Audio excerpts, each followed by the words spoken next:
The late afternoon sun washed the small downtown district of Marietta, Georgia, in a golden haze, casting long shadows across the sidewalks and illuminating storefronts that had stood for generations. Among them was a place locals knew well, a restaurant called Briar and Bone.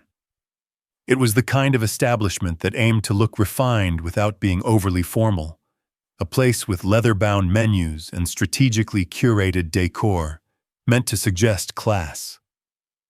The owner, Martin Hale, had built his reputation on running a business that catered to the town's wealthier residents, or at least those who wanted to feel that way for an hour or two over dinner. People admired him in public, though many spoke in quieter tones about the way he handled certain guests, the way he made assumptions without thinking twice, the way he smiled only when he felt someone was worth his time.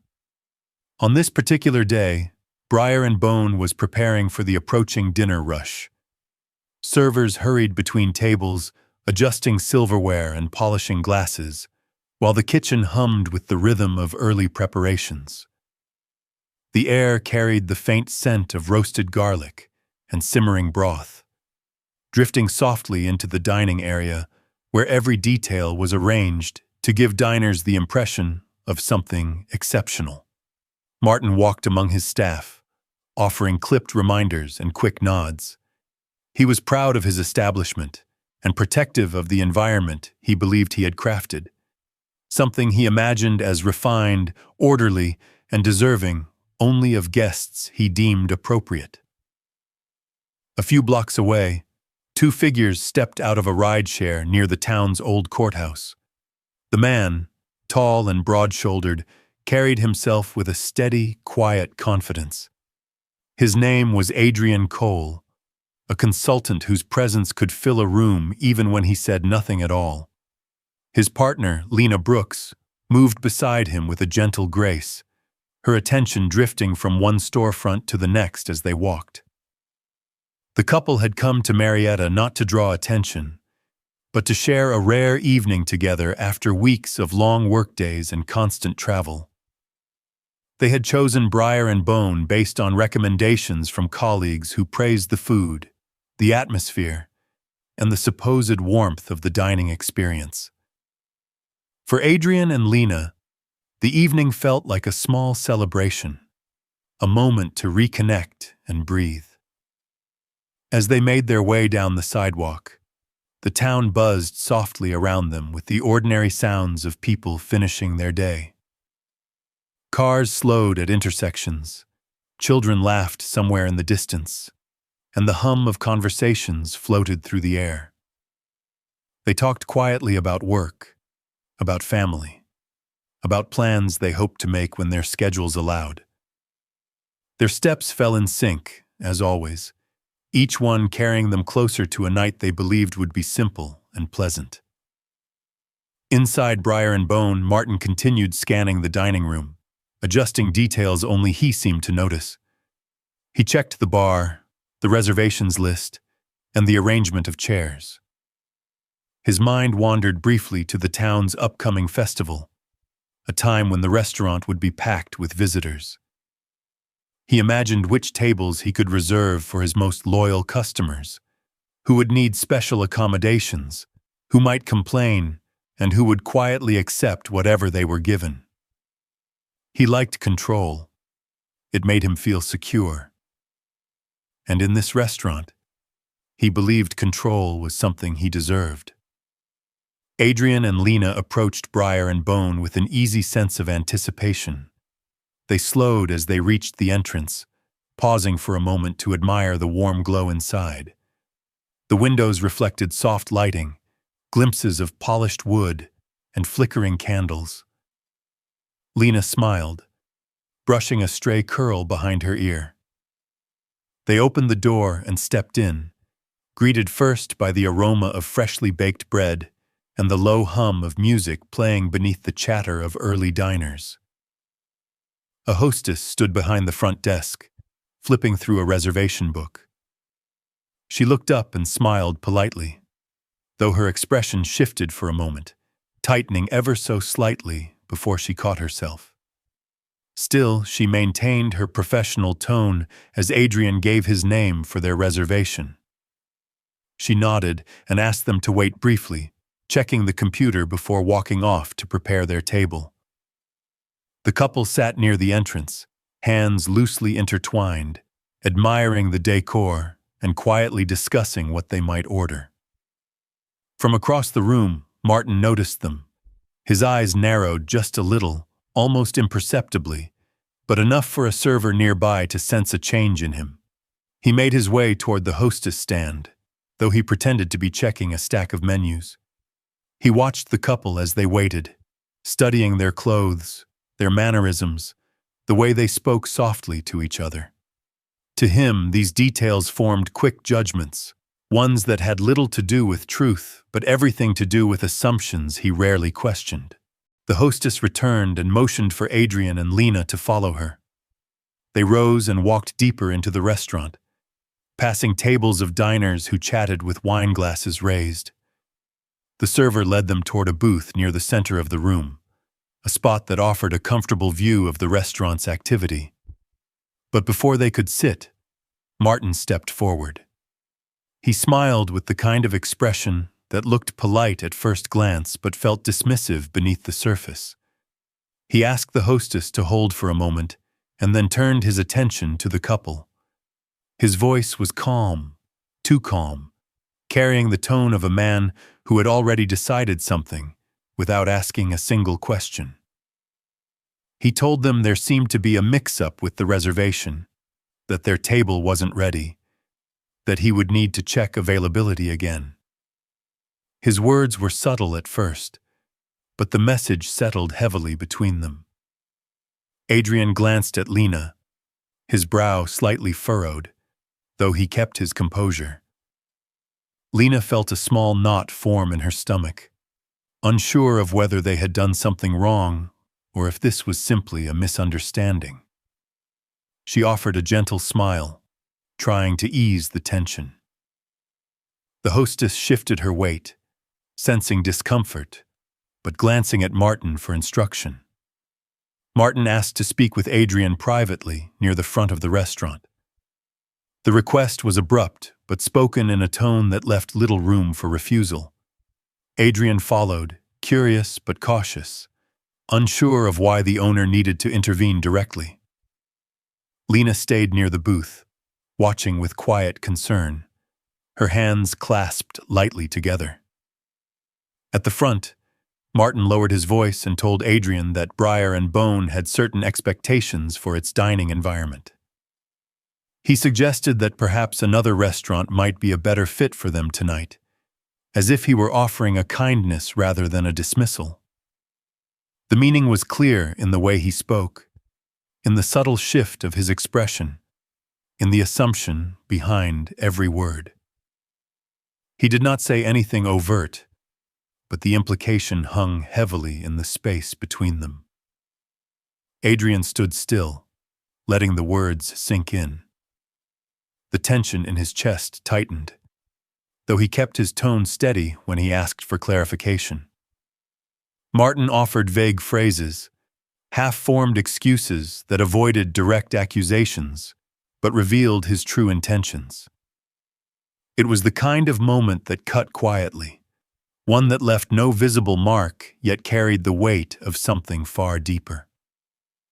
Lena approached slowly, sensing the change in atmosphere. She touched Adrian's arm gently, searching his face for understanding. When she realized what was happening, she felt her throat tighten. She had experienced moments like this before, small, quiet rejections disguised as protocol or preference, but each time carried its own sting, its own shadow. Martin stepped back, signaling that the discussion was over, making it clear he did not intend to seat them. The hostess looked between them helplessly, wishing she could intervene but knowing she couldn't override her employer. Adrian exhaled slowly, a breath meant to steady himself, and nodded to Lena. Without raising their voices or causing a scene, they walked toward the exit, their evening already shifting from what they had hoped it would be. Outside, the air felt different now.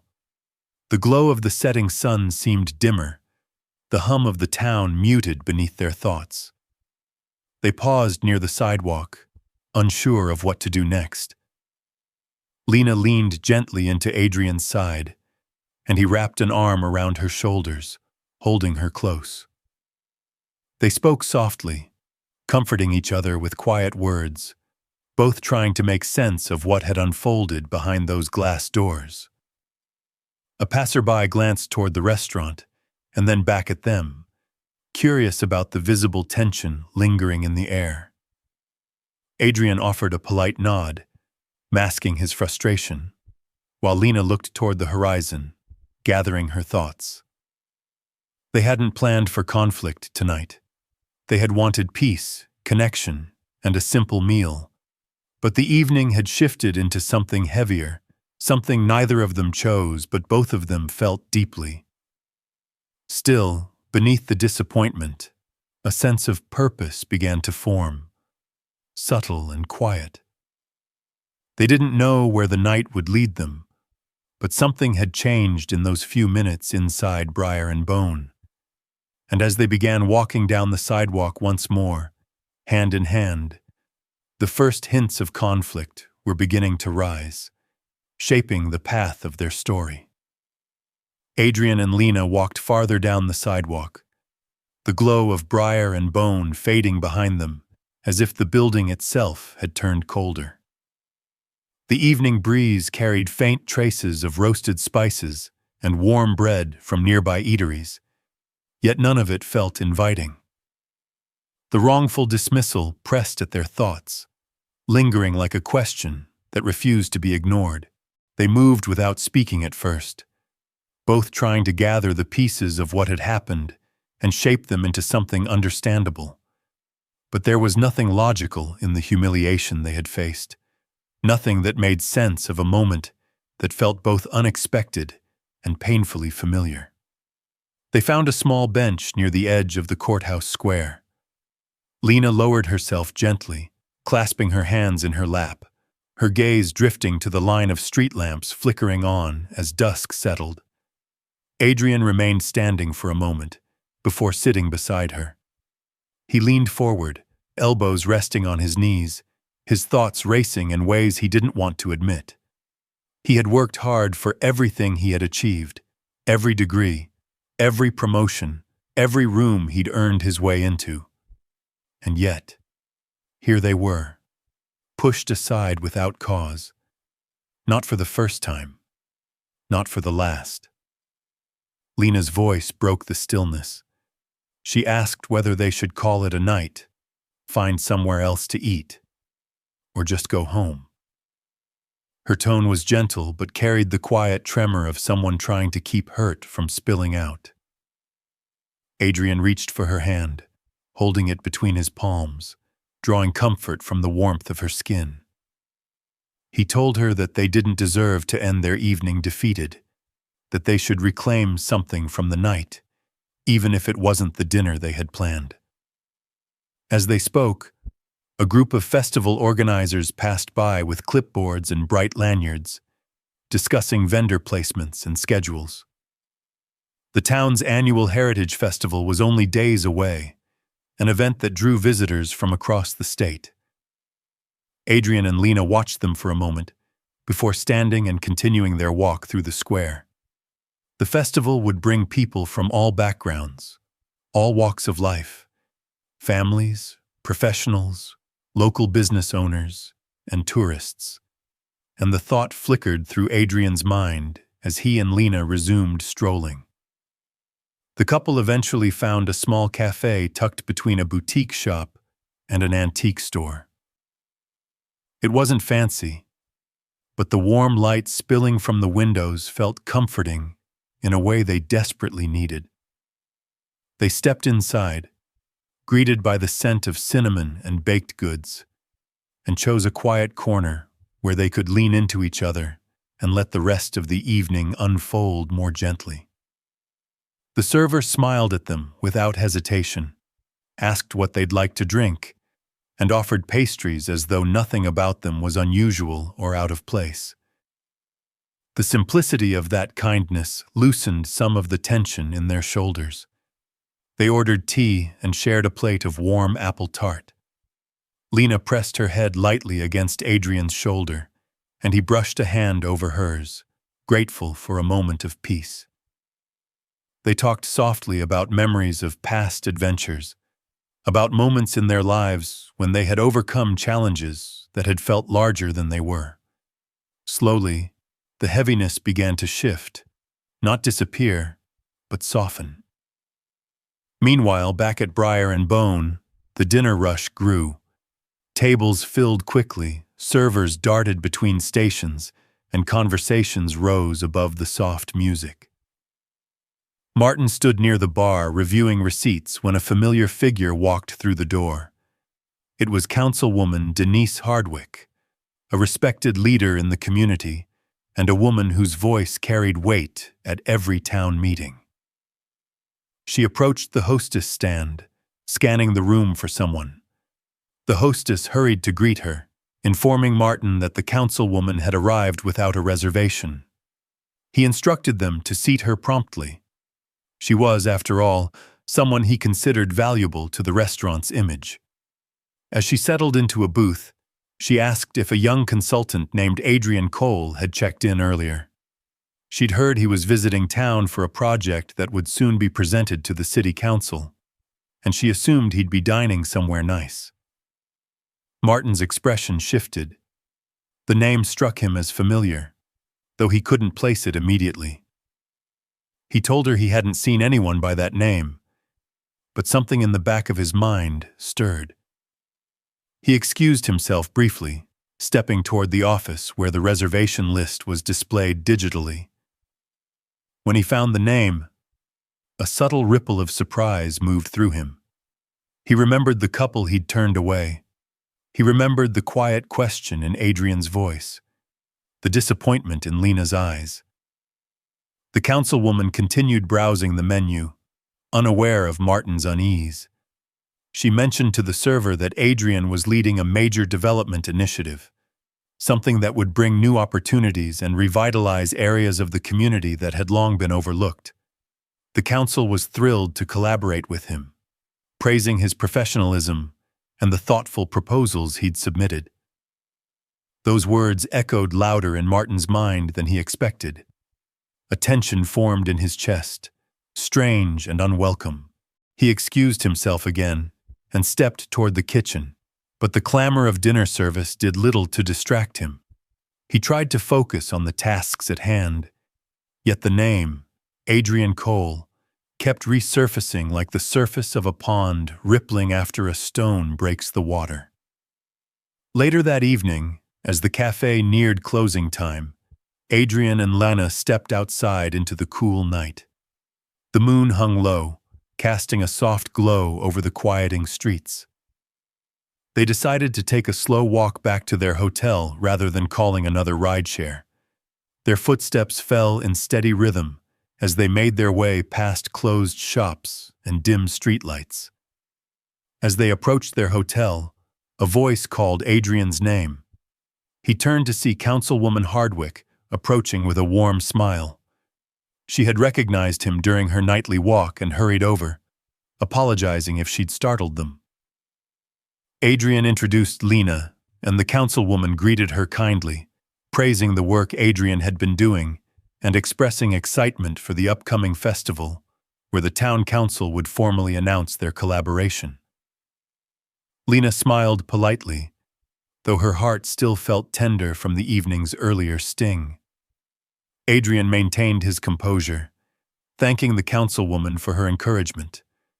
She asked where they had dined, curious to know which local restaurant had earned their time.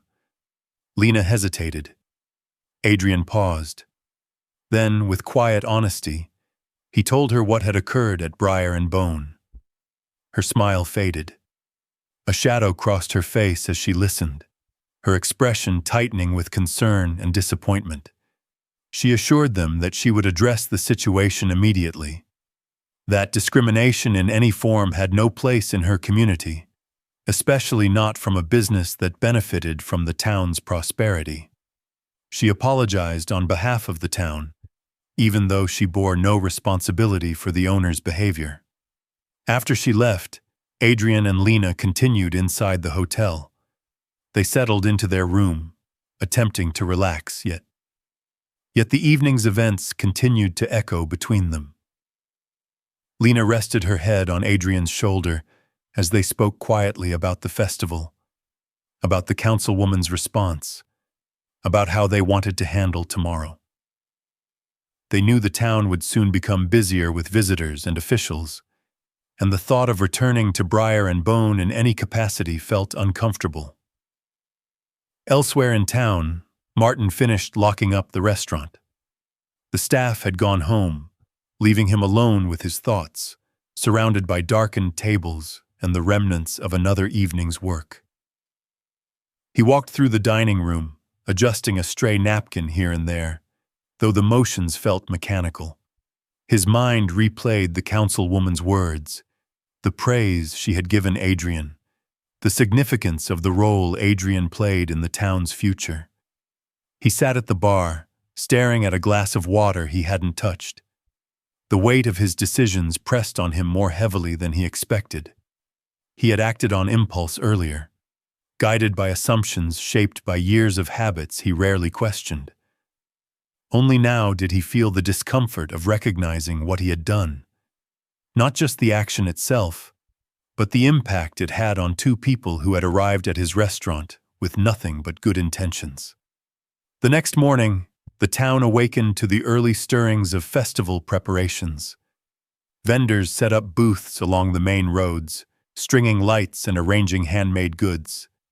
Musicians rehearsed near the gazebo, tuning guitars and checking sound equipment. The air buzzed with anticipation. Adrian and Lena rose early, hoping to enjoy breakfast in a quieter part of town. They found a small diner with cheerful staff who greeted them without hesitation. Over pancakes and coffee, they discussed the day ahead. Adrian had meetings with several council members, while Lena planned to explore the art stalls opening near the riverfront. As they finished breakfast, a local journalist approached their table. She had heard through the grapevine about the town's upcoming development project and recognized Adrian from a brochure distributed at last month's planning meeting.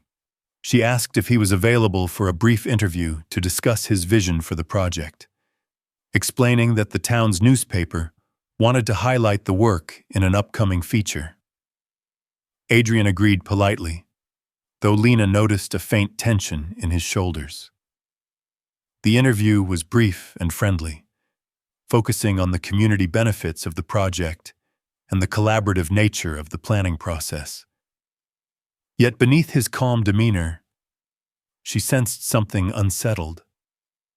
The memory of the previous night still influenced him more than he wanted to admit. Across town, Martin entered Briar and Bone with a heaviness in his steps. Overnight, he had barely slept. His mind churned with thoughts of what the councilwoman had said, the significance of Adrian's role, and the consequences that might follow. He feared backlash, not just from the council, but from the community as a whole. He knew how quickly word could spread in a town like Marietta. He also knew that council members held considerable influence over which businesses were favored or recommended to visitors. He replayed the events of the previous night again and again, trying to justify his behavior, trying to convince himself that his actions weren't as harmful as they now appeared. But deep down, the truth settled in a way he couldn't ignore. He had wronged two people who deserved far better. As he stepped into his office, he found a message waiting for him on the restaurant's machine. It was from the Chamber of Commerce, reminding him of the festival's opening ceremony and urging local business owners to attend. Under ordinary circumstances, he would have viewed this as an opportunity to strengthen his connections. But today, it felt like something he wanted to avoid, knowing Adrian might be there. Meanwhile, at the festival grounds, Lena wandered between booths, admiring the artwork and handmade crafts. She purchased a small carved pendant from a local jeweler and paused to listen to a folk band playing near the food stalls. The sun warmed her skin, and she allowed herself to enjoy the lively energy around her. Still, her thoughts drifted at times to Briar and Bone. She wondered whether the councilwoman had spoken to Martin, whether the owner felt any remorse, whether others in the town had witnessed what happened. She didn't want the confrontation to overshadow their visit, but the impact was still present, threaded through her conversations and quiet moments. Adrian spent his morning meeting with council members near the town hall.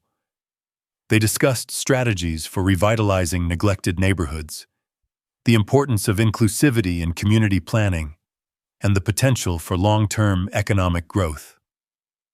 The council members were eager to hear Adrian's insights, valuing his experience and thoughtful approach. But as the meetings progressed, his mind drifted periodically back to Briar and Bone. He remembered the look on Martin's face, the dismissive tone, the sharp sting of being judged before he had spoken more than a few words. He felt something stirring inside him, not anger exactly, but a drive to confront what had happened, not out of spite but out of a desire for accountability. When the meetings concluded, the council members invited Adrian to attend the festival's opening ceremony that afternoon. They praised his contributions to the town's future and expressed eagerness to publicly acknowledge his work. Adrian thanked them, and though he remained composed, Lena sensed a shift in him as they reunited near the artisan booths. They walked together through the bustling festival, enjoying the scent of barbecue drifting from food trucks and the sound of laughter echoing through the crowd. But beneath those simple joys, a tension brewed gently between them, a quiet anticipation of what might unfold next. Neither of them said it aloud yet, but the encounter at Briar and Bone was far from over. As afternoon approached, the festival stage was set for the opening ceremony. Rows of chairs stretched before the platform, adorned with banners featuring the town's colors. Families gathered, children sat on parents' laps, and vendors paused their work to watch the event begin. Adrian and Lena took their seats near the front, invited as honored guests by the council. Councilwoman Hardwick waved to them warmly from the stage, motioning for them to sit closer if they wished. They declined politely, preferring not to draw too much attention. The ceremony began with speeches from town officials praising the festival's cultural significance and the contributions of local businesses. They highlighted upcoming performances, introduced honorees, and thanked the community for its continued support. Then, as the mayor approached the podium to announce Adrian's work in the town's development project, a quiet murmur rippled through the audience. Martin had arrived. He slipped into the gathering quietly, standing near the back as though trying to disappear into the crowd. But his presence carried weight, at least to those who knew him. His gaze drifted across the stage, eventually landing on Adrian and Lena seated near the front. A flicker of something moved across his face. Shame, fear, uncertainty. Perhaps all three. The mayor continued speaking, unaware of the shift in atmosphere. He praised Adrian's dedication to uplifting underserved areas, his commitment to equitable planning, and the immense value he brought to the town. The crowd applauded warmly. Lena reached for Adrian's hand. He squeezed her fingers gently. Martin remained still at the back, listening to every word. The realization settled heavier with each passing moment. The man he had turned away so casually, so carelessly, without reason, was someone the entire town respected deeply. And this was only the beginning of what the day, and the consequences, would bring. Festival applause faded into a soft hum as the mayor stepped back from the podium, leaving Adrian's name resonating through the warm Georgia air.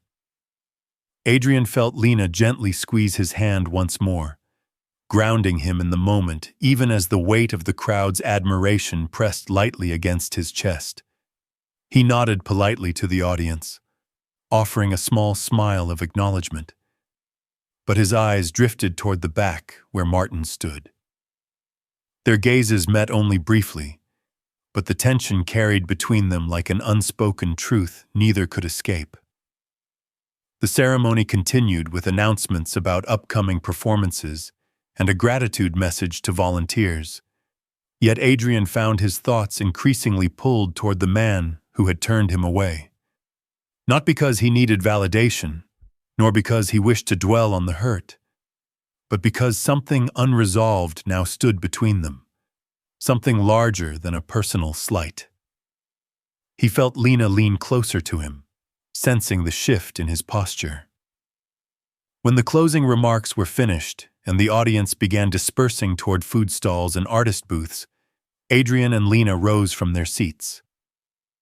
Before they could leave the central square, Councilwoman Hardwick approached them with a warm smile and open arms. She praised Adrian again, calling his work transformative, the kind of forward-thinking vision the town desperately needed. But as she spoke, her eyes flickered briefly toward Martin. She had seen him arrive late, lingering near the back with a tense posture and a face shadowed by something she couldn't yet name. She asked Adrian and Lena to walk with her toward the council tent, explaining that there were additional documents and layouts she wanted to share with them. As they walked, the festival crowd grew busier, laughter and music rising around them in waves. The smell of grilled corn and fresh lemonade drifted through the air. Children ran past with painted faces and balloons tied to their wrists. It was the kind of environment that normally brightened any day, but Adrian felt a subtle heaviness still following him. Inside the council tent, long tables were filled with maps, architectural sketches, and stacks of printed proposals.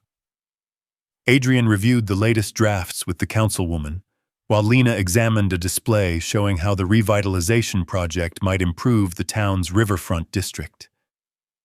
The conversation lasted nearly half an hour before the councilwoman finally excused herself to greet other festival guests.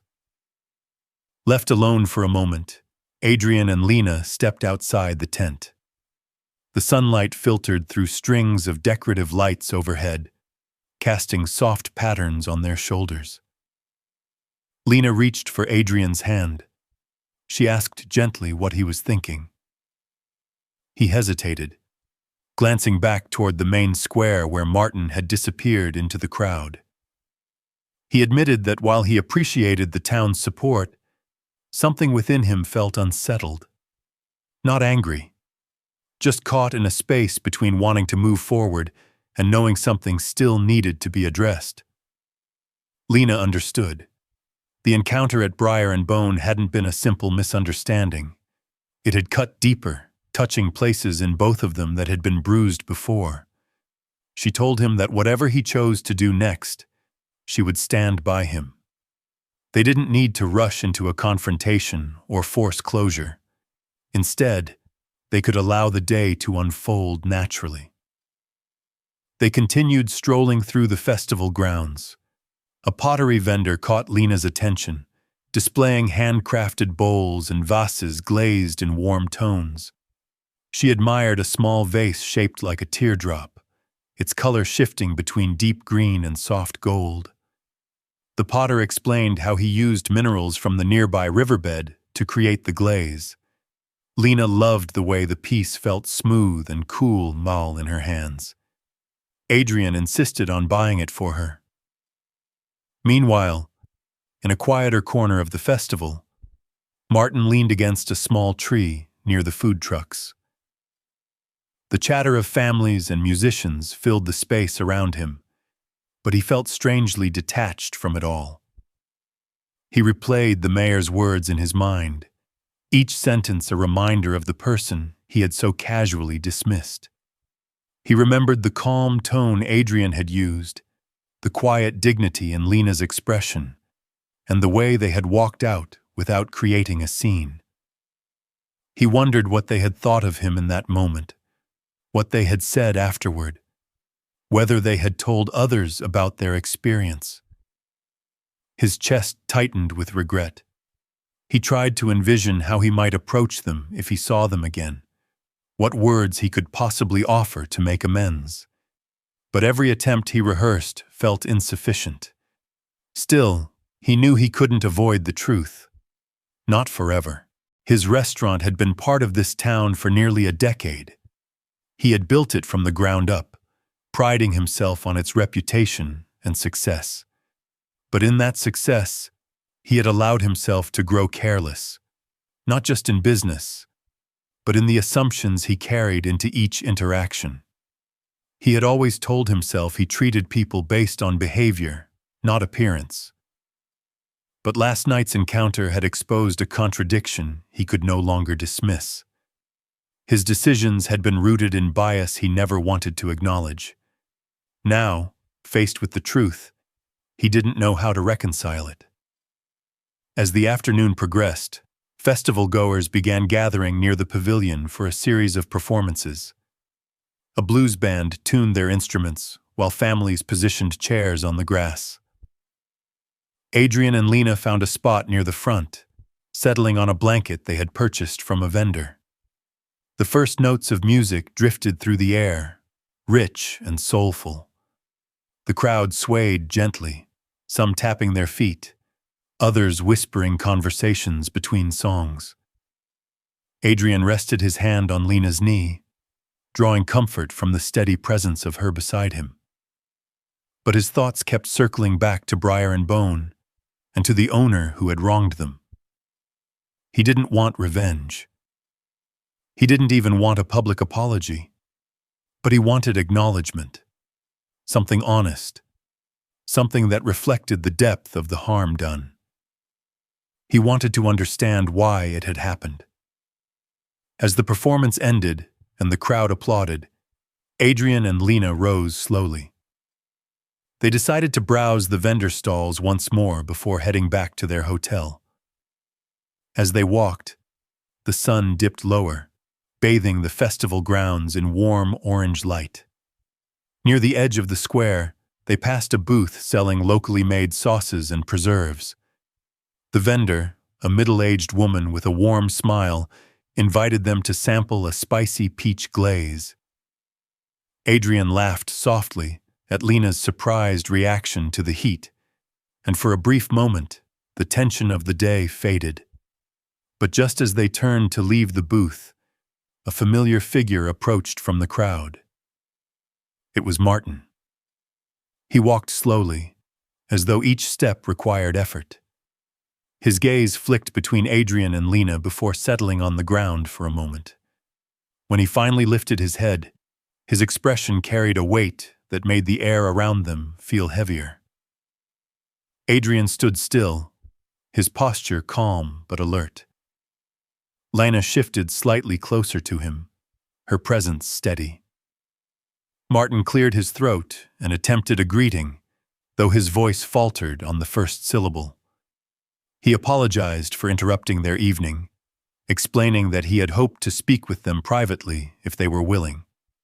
He emphasized that he wasn't looking to cause further discomfort. Adrian exchanged a quiet glance with Lena. After a moment, he nodded, agreeing to hear what Martin had to say. They moved to a quieter area near the picnic tables, away from the bustling crowd. Martin took a slow breath, fingers trembling slightly as he clasped his hands together.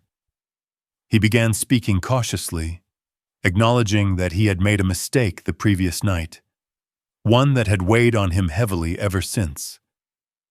He admitted that he had acted out of assumptions he shouldn't have made, and that the realization had shaken him.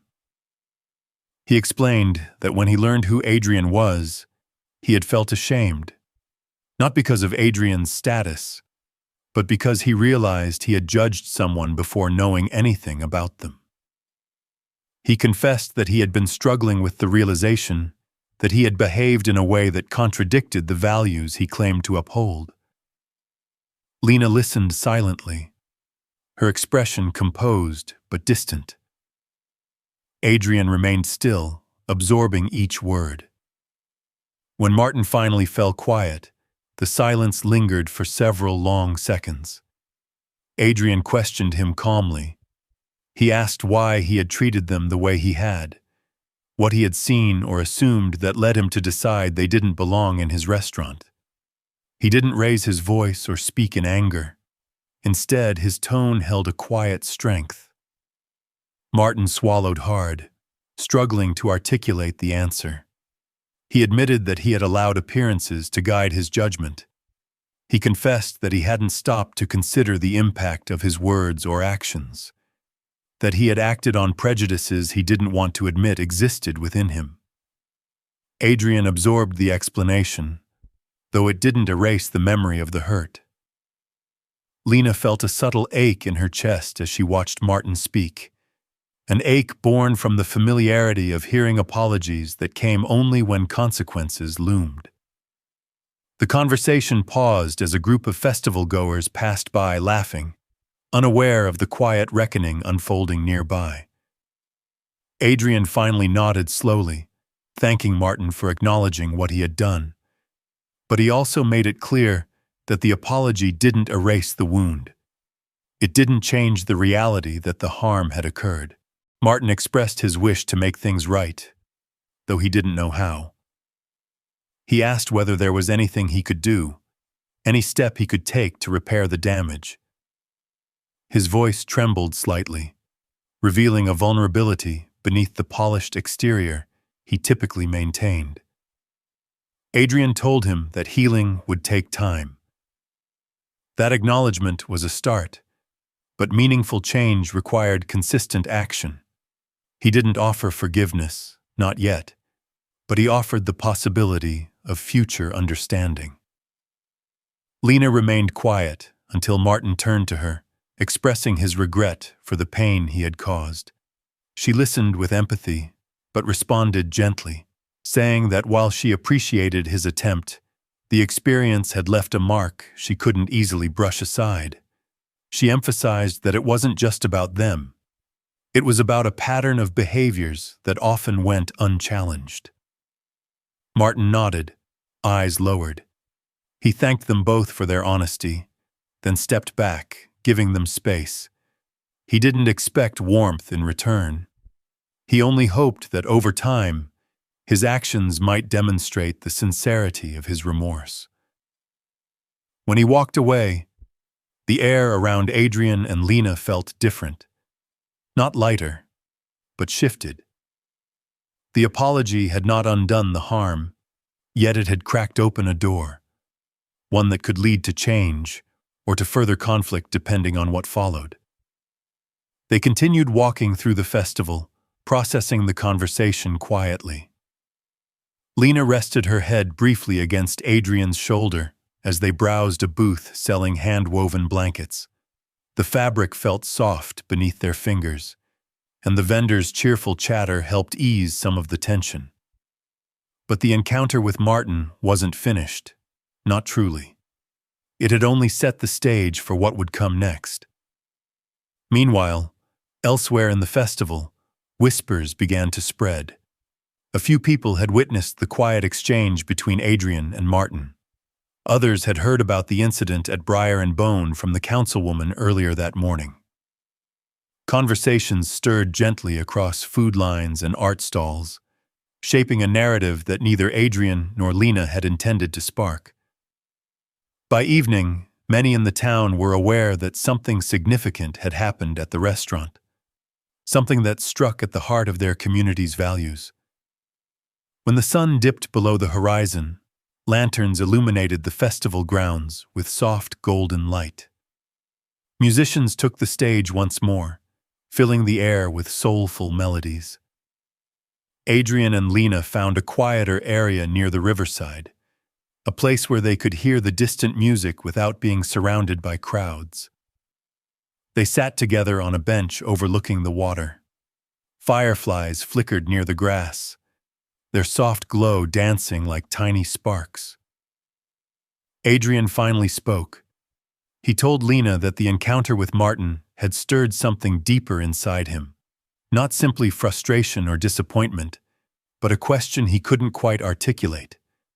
A question about purpose, responsibility, and the impact of silence. Lena listened quietly, her hand resting on his knee.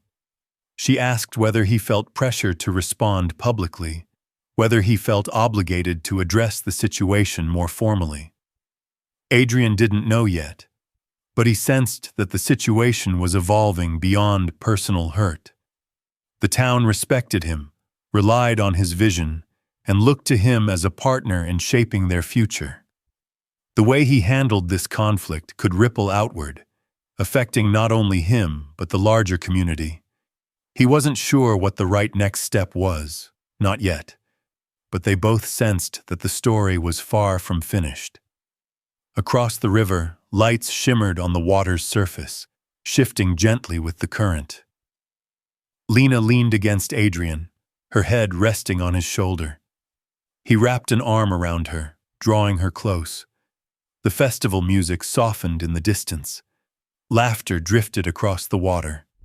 Families strolled along the riverfront with children in tow. Yet beneath the peaceful atmosphere, a quiet tension brewed. One that promised the days ahead would bring new challenges, new revelations, and new choices. And somewhere not far from where they sat, Martin walked alone toward the edge of the festival, uncertain of what tomorrow would hold, but aware that the path forward would require more than apologies. It would require action, accountability, and a willingness to confront the truth he had avoided for far too long. The rising momentum of these events gathered like a tide, preparing to push all three of their lives toward a point none of them could yet see. A point that would bring every hidden emotion, every quietly held belief, and every unresolved conflict crashing into the open. The next morning arrived before the town had fully awakened, its streets still wrapped in the soft gray hush that settles over small communities at dawn. A faint mist clung to the sidewalks as vendors, some weary from yesterday's crowds, others energized by the festival's momentum, began unpacking crates of supplies. The promise of another lively day hung in the air, but beneath it, an undercurrent of unease threaded through the conversations of those already moving about. People had begun talking. Not loudly, not in ways that stirred unnecessary trouble, but enough for the story to spread through booths, corner shops, and early morning coffee chatter. The tale of Briar and Bone's owner turning away a visiting couple, followed by the news of who the man actually was, traveled faster than even Martin feared. And now, as he stepped onto Main Street carrying a tray of pastries he'd prepared as a gesture for vendors, he felt dozens of curious glances brushing against him, like wind against bare skin. He didn't look anyone directly in the eye. He greeted familiar faces with a polite nod, attempting to maintain the same calm demeanor he displayed on any other morning. But for the first time, the greetings felt hollow, as though each person waited to see how he would react under the weight of his own choices. A soft ringing echoed through the streets as the church bells chimed 8. Soon, festival-goers would fill the square again, families would gather for food and music, and officials would continue their work for the development project. But before any of that happened, something else would begin. A quiet unraveling of old habits and unspoken expectations. At the hotel, Adrian and Lena dressed for the day with slow, thoughtful movements. The sunlight filtering through their window painted the room in a gentle glow, but the mood remained contemplative. Adrian stood near the mirror adjusting his shirt collar, while Lena sipped tea by the window, watching the street below. She asked how he felt about facing another full day of festivities. He exhaled slowly, telling her he wasn't sure. Part of him looked forward to continuing his work with the council, but another part felt caught in the emotional wake of yesterday's confrontation with Martin. The apology had unsettled him, not because it lacked sincerity, but because it had touched something deeper, something long buried beneath layers of patience and restraint. Lena set down her cup and walked over to him, resting a hand on his chest. She told him he didn't need to rush into anything. They would face the day together at whatever pace felt right. Adrian nodded and kissed her forehead before they gathered their belongings and headed downstairs. By late morning, the festival grounds were once again buzzing with activity. Children danced near the musicians warming up on the stage. Vendors displayed new batches of goods. Volunteers directed foot traffic with bright smiles. The town square glowed with the soft colors of handmade decorations swaying lightly in the breeze. As Adrian and Lena walked through the crowd, several people greeted them warmly. A few thanked Adrian for his contributions to the development project. Others complimented the earlier speech that had highlighted his work.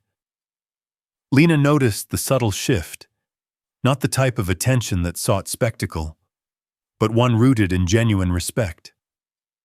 It softened some of the ache from the previous day. However, the whispers reached them too. Quiet ones. Ones carried by people who didn't realize how far a soft voice could drift on a festival morning. She caught fragments, mentions of briar and bone, of what had happened, of the owner's apology. Adrian heard them as well. Neither responded. They simply continued walking, allowing the hushed conversations to fade behind them. The council tent was already arranged for the day's planning sessions. Large maps were pinned to display boards. Architectural models stood on tables, and laptops hummed softly. Councilwoman Hardwick greeted them with her usual warm smile, though her eyes carried a flicker of concern. She asked if they were ready for the day's meeting. Adrian nodded, though his voice held a quiet edge when he replied. She sensed the unspoken tension, but chose not to address it in front of others. Instead, she guided them toward the latest revisions on the project timeline. The meeting unfolded smoothly at first.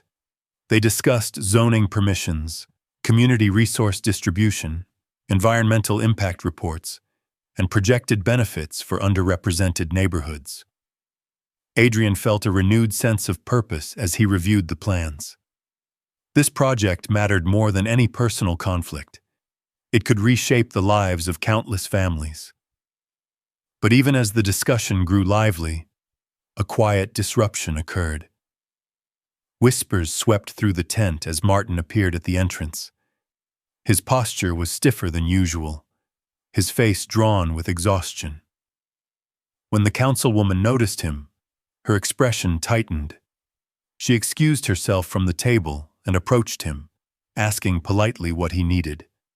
Martin spoke in a strained whisper, though the tent's thin walls allowed parts of the conversation to drift toward the others.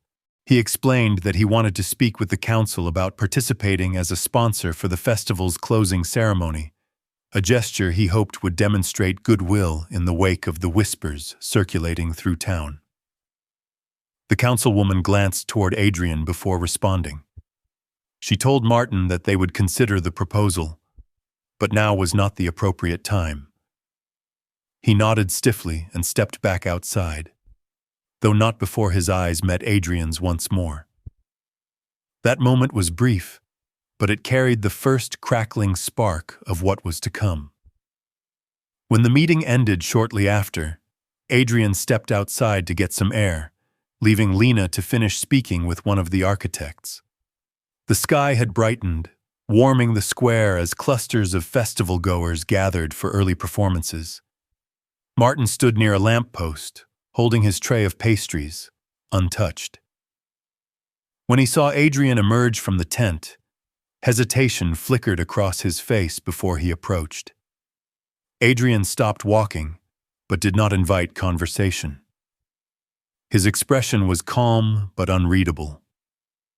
Martin cleared his throat and tried to explain himself again, saying that he wanted the town to see he was committed to change, that he hoped sponsoring the closing ceremony might show he was taking responsibility. Adrian listened without interrupting.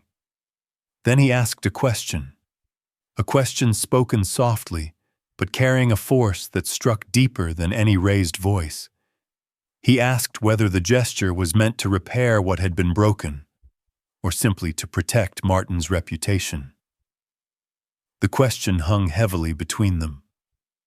Martin opened his mouth to respond, but the truth caught in his throat. Adrian watched the struggle in his eyes, understanding the conflict, but refusing to let him evade the answer.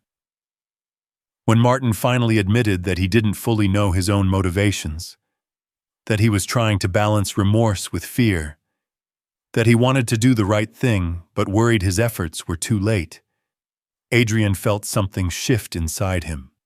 Not forgiveness, not anger, something more complicated. Before Adrian could reply, a cheer erupted from the crowd as a well-known local musician took the stage, filling the moment with new energy. Families surged forward to listen, children danced, and the square grew louder. The conversation paused, its tension suspended but unresolved. Lena joined Adrian a moment later. Martin stepped back, offering a strained nod before retreating toward the vendor stalls. The couple watched him go, both sensing that the situation had reached a point where emotions could twist in unpredictable directions. They walked toward the riverside lawn, where a series of community activities were taking place. Children tossed frisbees, artists painted portraits, and volunteers handed out lemonade. The sound of rushing water blended with laughter, softening the noise of the town. As they sat beneath a shade tree, Adrian and Lena spoke quietly about the encounter. Lena observed that Martin seemed trapped between guilt and fear. Adrian agreed, but explained that he couldn't be responsible for guiding the man through his own conscience. Yet he also felt something else, a sense that the town was quietly watching him, not out of pressure or expectation, but out of hope. His voice had become important in this moment, whether he wanted it or not. Hours later, the festival reached its most crowded point of the day. Large crowds gathered near the pavilion for an announcement detailing the next stages of the development project. The town's mayor stepped onto the stage again, thanking everyone for their support and introducing the council members, architects, and community partners. He then invited Adrian to speak. The crowd cheered warmly as Adrian approached the podium. Lena watched from the front row, pride glowing softly in her eyes. Adrian adjusted the microphone and took a slow breath, observing the faces before him. Families, students, elders, business owners, and people of all backgrounds gathered together. He spoke with calm conviction, outlining the goals of the project, the importance of equity in urban planning, and the hope he had for Marietta's future. He explained how thoughtful design could uplift entire communities, how access to resources could change lives, and how collaboration was essential. The audience listened intently. Then Adrian paused. He shifted his tone gently, letting sincerity shape the next words. He spoke of the importance of belonging, of how every member of a community deserved dignity, respect, and fair treatment, regardless of appearance or assumptions. He didn't mention Briar and Bone by name, nor did he single out any individual. He simply held up the mirror of truth so the town could see its reflection. He explained that progress was not only measured in buildings or roads or investments. It was also measured in how people treated each other when no one was looking, in how they welcomed strangers, in how they corrected mistakes. The square fell silent. Even the wind seemed to pause. Near the back, Martin stood frozen, every word striking him deeper than he expected. Adrian's message wasn't vindictive. It wasn't accusatory. It was something far more powerful. A call for reflection and accountability. When Adrian finished, the crowd erupted into applause. Some people stood. Some wiped their eyes. Lena felt her throat tighten with emotion. But among the applause, something else happened. Martin stepped forward. His movements were unsteady, his breath shallow. He felt exposed under the weight of the truth Adrian had spoken. He reached the front of the crowd just as the applause began to fade. He raised his hand slightly, asking for a moment. The crowd quieted. He looked directly at Adrian, then at the townspeople around him. His voice trembled as he began to speak, though he forced every word through the fear constricting his chest. He admitted what he had done. He described in front of the entire town how he had turned away 2 guests based on assumptions he never should have made. He acknowledged the harm he caused, not only to Adrian and Lena, but to the integrity of the community he claimed to serve. Whispers rippled through the crowd. Some faces hardened. Others looked stunned. Martin's eyes glistened as he said he was ashamed, not because he'd been caught, but because he had inflicted pain he could never fully take back. He explained that he wanted to rebuild trust, not through grand gestures, but through steady, meaningful change. He apologized to Adrian, to Lena, and to the town. And the weight of that moment settled over the square like a hush. Adrian stood still, absorbing the vulnerability in Martin's trembling voice. Lena felt tears prick the corners of her eyes, not out of sympathy, but out of recognition of how rare such honesty was. Yet the moment did not resolve anything. It did not mend what had broken. It only exposed the truth fully to the light. And with that truth laid bare, the next movement in their story, one none of them could fully anticipate, began to gather like distant thunder. The turning point had arrived, and everything that followed would be shaped by how each person responded to the weight of that truth. The square remained suspended in silence for several moments after Martin's trembling confession ended. The air felt thick, as though the festival itself had paused to absorb what had just unfolded. Music faltered in the distance, children quieted, and even the rustling of the nearby river seemed to hush. Adrian stood still at the edge of the stage, his breath caught somewhere between his chest and throat. Lena watched him carefully, her hands clasped near her heart, recognizing the subtle shift in his posture, the way he straightened, not out of pride or anger, but out of the enormity of the moment settling upon him. Then the crowd reacted, not with shouts, not with applause, just a wave of murmurs rippling outward like slow-moving water. Some people looked at each other in disbelief. Others exchanged glances heavy with disappointment, or sympathy, or quiet contemplation. A few nodded as though recognizing a long-hidden truth at last being pulled into the light. Councilwoman Hardwick stepped forward slowly, her expression thoughtful and sober. She looked from Adrian to Martin, then to the gathered townspeople, gauging the emotion in the air.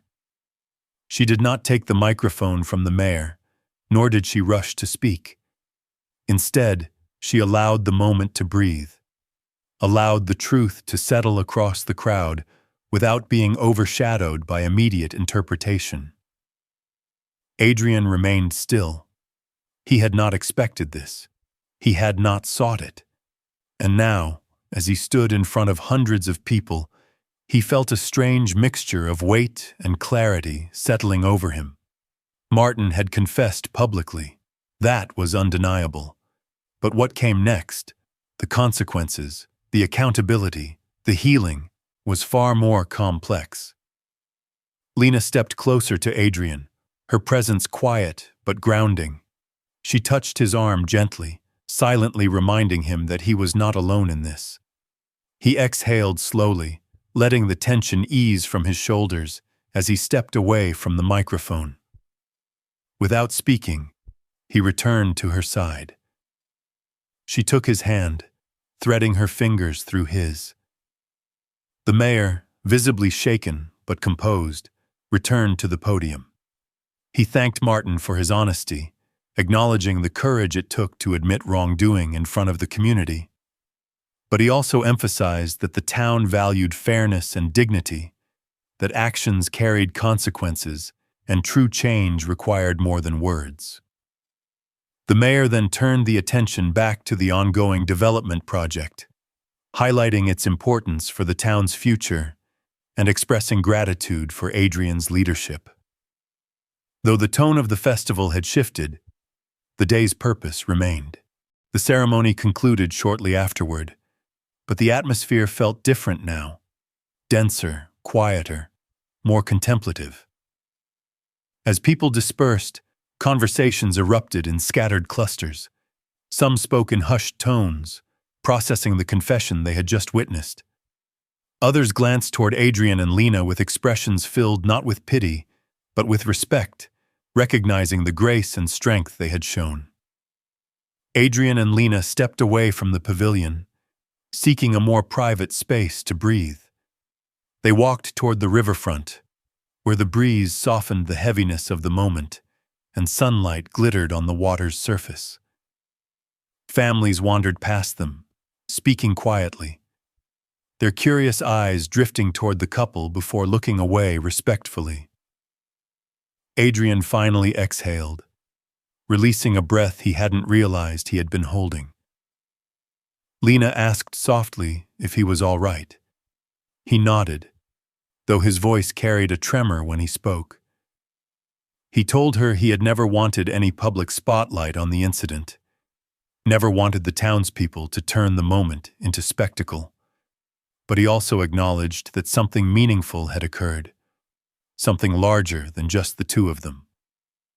They sat on a bench overlooking the water, watching the sunlight ripple across the river. For several minutes, they didn't speak. They didn't need to. The silence was not empty, but full of reflection, full of quiet understanding. Eventually, Lena turned to him. She asked what he felt should happen next, not in terms of Martin specifically, but for himself. For his sense of peace, Adrian looked down at their interlaced hands, then out at the water. He said he didn't yet know.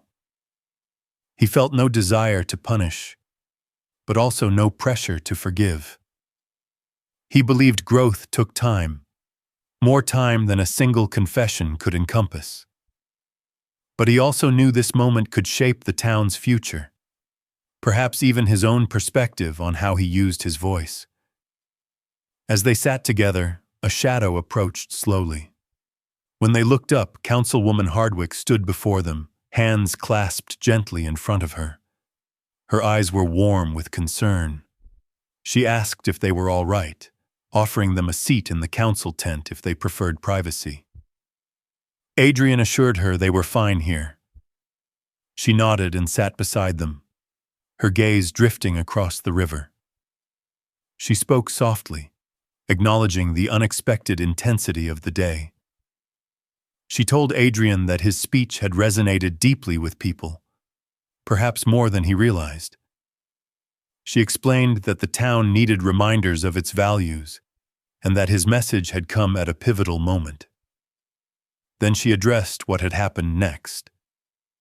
She said that while Martin's confession was brave, accountability required more than public words. The council would discuss his participation in the festival and the broader implications of his behavior.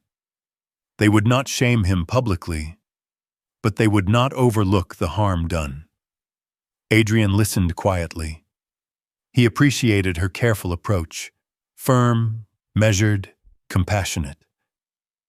After a few more minutes of conversation, the councilwoman excused herself to return to the pavilion. Adrian and Lena remained on the bench, letting the cool river breeze soothe their thoughts. As midday approached, they returned to the festival grounds. The performances resumed, children played, and music floated through the air once more. Yet beneath the revived energy, a sense of introspection lingered, like a quiet current beneath the surface. Adrian and Lena walked through the artisan booths again. Several vendors greeted them warmly, offering supportive smiles. Some expressed gratitude for Adrian's speech, describing how it had moved them. Others simply nodded respectfully as the couple passed. At a pottery booth, the artist who had sold Lena the teardrop vase approached them with gentle sincerity. She told them that she admired how they had handled everything, with grace, clarity, and strength. She said it meant something to people in town who had quietly felt unseen or overlooked. Lena thanked her, touched by the sentiment. Adrian expressed his appreciation as well, though he felt a subtle discomfort in being placed on a pedestal. He wanted change, not praise. Later in the afternoon, as festival-goers gathered for a cooking demonstration, Martin lingered at the outskirts of the crowd. He held a cloth-wrapped bundle, freshly baked bread he had prepared that morning with trembling hands. He approached the demonstration tent, offering samples to guests, but many looked at him with hesitation. He didn't blame them. He simply offered quiet smiles, accepting each reaction without protest. From a distance, Adrian noticed him. His expression shifted, not with resentment, but with a thoughtful heaviness. He recognized the internal battle unfolding within the man. He understood that change never came easily, that remorse often unraveled slowly, painfully. Lena touched his arm gently, sensing the direction of his thoughts. They spent the next few hours enjoying parts of the festival that had nothing to do with speeches or confessions.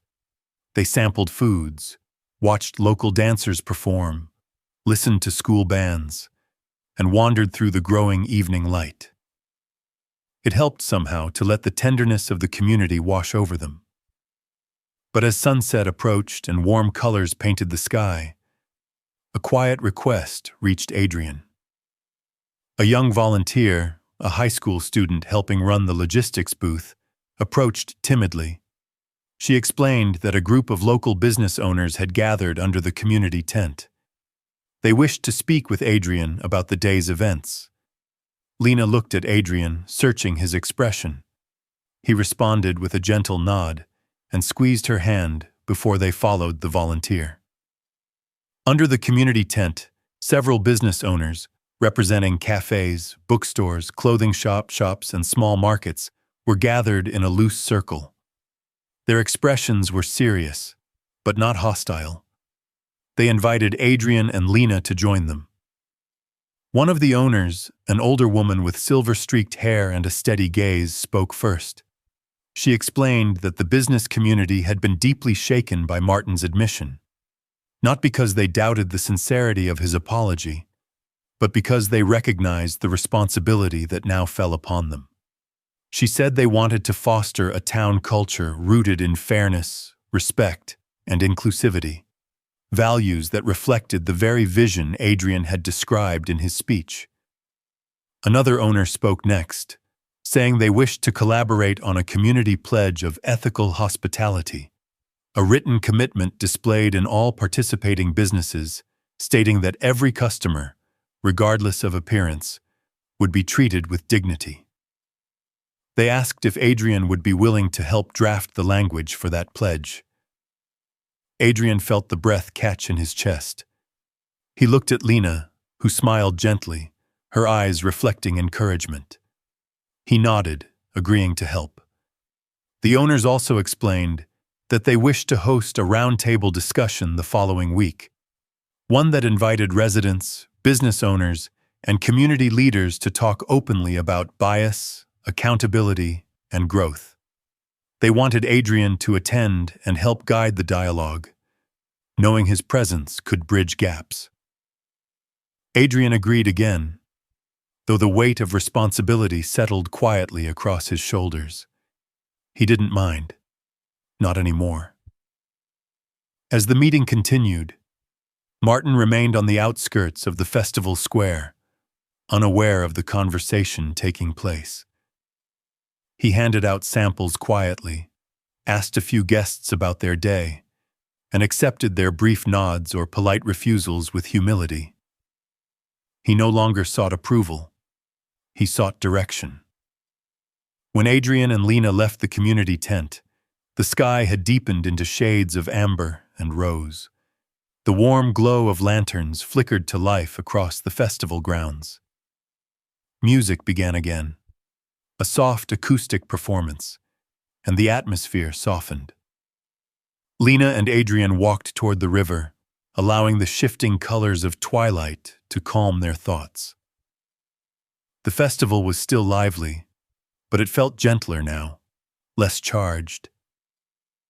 As they approached the water's edge, they noticed Martin sitting alone at a picnic table, head lowered, hands folded tightly. He looked smaller somehow, not physically, but in the weight of his bearing. Not diminished, but humbled. Adrian glanced at Lena. She squeezed his hand once more. He approached the table. Martin looked up, startled. His expression flickered with uncertainty. Adrian asked if he could join him. The older man nodded quickly, almost gratefully. They spoke quietly. Not about blame, not about shame, but about responsibility. Adrian told him that true change required more than public confession. It required consistency, humility, and a willingness to be uncomfortable. He told Martin that many business owners were coming together to build a new pledge, one grounded in fairness. Martin listened, his eyes glistening. He asked if he could be part of it. Adrian didn't answer immediately. He told Martin that participation was not his decision alone. The community would need to decide. But he encouraged him to attend the roundtable discussion, to listen, to learn, to contribute. Martin nodded, voice trembling as he thanked Adrian. When Adrian and Lena walked away, leaving the man alone beneath the lantern-lit sky, they felt the day settling into a different shape, less heavy, less sharp, not finished, but softened.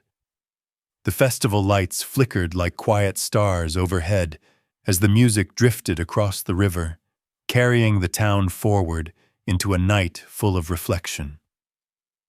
And as Adrian and Lena moved through the gentle glow of the crowd, they sensed the story turning, slowly, quietly, toward a future neither of them could fully predict, but both were beginning to understand. The final day of the festival began with a soft warmth drifting through the morning air, the kind that signaled not just the end of an event, but the quiet beginning of something new. Sunlight filtered between rows of canopies as vendors prepared their final batches of handcrafted goods. The soft thrum of early conversations rose and fell like a gentle tide, while musicians tuned their instruments for the closing performances. Though the square carried the same festive appearance as before, an unspoken sense of reflection lingered beneath the bright decorations and eager foot traffic. Adrian and Lena walked slowly through the square hand in hand, savoring the calm that had replaced yesterday's intensity. They had woken early, the weight of the previous days still fresh in their minds, but softened by the tenderness of the morning. Their steps carried the grace of people who had walked through fire and survived with both strength and gentleness intact. The river breeze brushed lightly against their faces as they paused near the vendor stalls, admiring how the sunlight made the festival colors glow. People greeted them with warm smiles, sincere ones, unburdened by curiosity or tension. Some offered quiet words of gratitude for Adrian's work or Lena's steady presence. Others simply nodded with respect as they passed. The tone of the town had shifted, subtly but unmistakably. It wasn't perfect, but it was different. More aware, more open, more willing to grow. As they made their way to the council tent for the morning's final meeting, Adrian noticed how the festival's rhythm seemed to slow, not out of stagnation, but out of contemplation. People lingered longer at booths, spoke more gently, and carried themselves with a collective softness. It was as though the entire town had absorbed the emotional tide of the previous day and now moved more intentionally. When they reached the council tent, Councilwoman Hardwick greeted them with a hug rather than a handshake. She looked tired, but her eyes shone with a calm sense of purpose. She explained that today's meeting would be brief, a final review of the development project, a discussion of next steps, and a reaffirmation of the community initiatives sparked by recent events. Inside, the council members welcomed Adrian and Lena warmly. The atmosphere in the tent was noticeably different from previous meetings. Though professional, it was colored by sincerity, by gratitude, and by a sense of shared responsibility. The discussions unfolded smoothly. Adrian provided final clarifications on budget allocations and community outreach strategies. The council expressed confidence in the project's direction, acknowledging how deeply his guidance had shaped it. When the meeting concluded, the councilwoman walked Adrian and Lena toward the exit. Before letting them leave, she paused, her tone shifting from official to personal. She told them that the town would remember this festival not just for the events, the performances, or the vendors, but for the profound moment of truth that had unfolded on the pavilion stage. She thanked them both for the way they handled everything, with strength, grace, and compassion. She added that the community pledge Adrian helped draft had already gained significant support from local businesses. Even those who had been hesitant understood the responsibility that came with it. The roundtable discussion planned for the following week was expected to draw a large turnout. Adrian felt a mixture of humility and quiet pride settle in his chest. He nodded, thanking her for her leadership and for standing firmly when the town needed guidance. Lena echoed his gratitude, her voice soft but steady. When they stepped outside the tent again, the sound of a lively drum line echoed across the square, signaling the start of the day's performances. Families gathered near the main pavilion. Children skipped along the grass, with ribbons tied to their wrists. The air carried the sweet smell of funnel cakes and warm cider. Adrian and Lena wandered through the crowd until they found a quiet bench near the river, where they could watch the performances from a slight distance. They sat close together, leaning shoulder to shoulder, savoring the gentle tranquility of the moment. The river glistened beneath the sunlight, reflecting fragments of the sky. For a long while they simply watched the festival unfold. The music washed over them. The colors danced in their peripheral vision. And for the first time since arriving in Marietta, they allowed themselves to feel completely at peace. Eventually, a familiar figure approached from the bustle of the crowd. Martin walked with slow, deliberate steps, his posture neither defeated nor overly confident. He carried himself with a humility that had grown within him over the past few days, reshaping the sharp edges of the man he once was. He asked softly if he could join them. Adrian and Lena exchanged a glance before nodding. Martin sat on the far end of the bench, leaving comfortable space between them. For a moment, none of them spoke. Instead, They listened to the distant laughter of children and the warm rhythm of drums rolling across the square. Then Martin began speaking, not with justification, not with excuses, but with a quiet sincerity shaped by days of introspection. He told them he understood that a single confession could not erase the harm he caused. He explained that he had spent the last day asking himself hard questions, examining his habits, his assumptions, and the parts of himself he had ignored for too long. He expressed a desire to change, not for the sake of reputation, but for the sake of becoming a man worthy of the community he served. He said he wanted Briar and Bone to reflect values he had failed to uphold, and that he intended to overhaul his hiring practices, staff training, and customer policies to ensure fair treatment. He also said he intended to step back from the restaurant temporarily, allowing his manager to oversee operations while he volunteered through a local community program to learn more about empathy and equity. When he finished, he looked at both of them with eyes that held no expectation, only hope. Adrian listened quietly. Then he thanked Martin for taking meaningful steps rather than relying on words alone. He told him that growth required discomfort, consistency, and accountability. He acknowledged that while the wound of what happened would not vanish overnight, he believed the man sitting beside him was capable of genuine change. Martin nodded, visibly moved. He thanked them for their honesty and their willingness to listen, even after all that had happened. As he stood to leave, he hesitated. Then he asked a final question, a gentle one.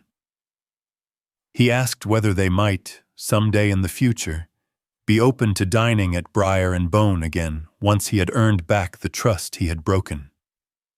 Adrian did not answer immediately. He looked at Lena.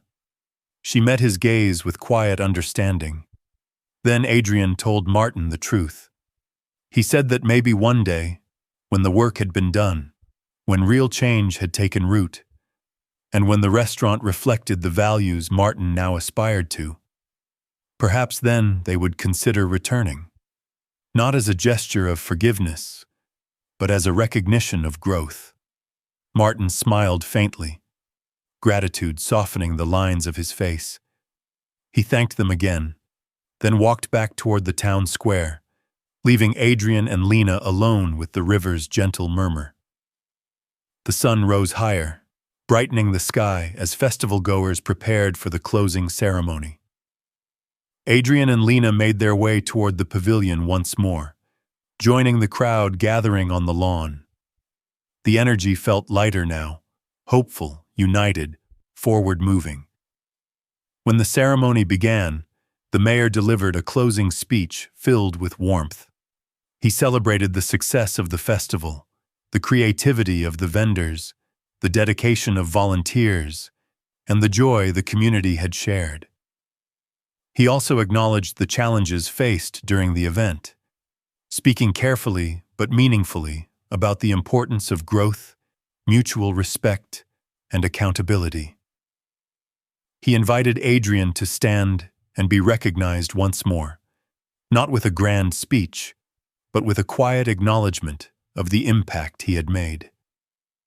Adrian rose only briefly, offering a humble wave before sitting again. The crowd offered a warm round of applause, but it felt different this time, more personal, more heartfelt, less about admiration and more about gratitude. After the ceremony ended, festival attendees slowly began to disperse. Vendors packed their remaining goods, children clutched souvenirs, musicians gathered their instruments. The air carried a comfortable tiredness, the kind that follows days filled with meaning. Adrian and Lena remained near the river, watching the lanterns swash gently in the afternoon wind. They talked about the journey that had unfolded, about the unexpected challenges, the emotional weight, and the strength they discovered in each other. They spoke of the town's transformation, subtle, imperfect, but real. Lena rested her head on Adrian's shoulder, telling him how proud she was of the way he carried himself. He smiled, brushing his thumb across her knuckles, feeling the truth of her words ease something deep inside him. Soon, they walked back toward their hotel, the festival sounds growing fainter behind them. The streets softened into evening light as they moved past familiar storefronts and quiet corners. When they reached the hotel steps, Adrian paused, turning to take one last look at the square. He realized then that though they would soon leave Marietta, a part of them would linger here, not in the pain of what happened, but in the growth that followed, in the community that chose reflection over silence, in the business owners who chose accountability, in the man who chose to change, in the echoes of a festival that became a turning point. They checked out the next morning just after sunrise. The sky was painted in soft pink and lavender as they loaded their luggage into the taxi. Before climbing inside, Adrian looked once more toward the direction of Briar and Bone, not with bitterness, but with the quiet understanding that endings do not always need closure to be complete. As the taxi pulled away, the town grew smaller behind them. Lena leaned onto Adrian's shoulder, and he wrapped an arm around her, holding her close. The road stretched before them, not just a route back home, but a path shaped by resilience and truth. They did not know where their next journey would lead, but they carried something profound with them. A reminder that even in the places where harm occurs, hope can take root. That courage can rise from hurt. That communities can change. That individuals can grow. And that dignity, once reclaimed, becomes a quiet force that shapes everything that follows. And so, as the soft morning light guided them forward, their story, complete with its pain and its healing, settled gently into its rightful ending, one marked not by perfection, but by grace.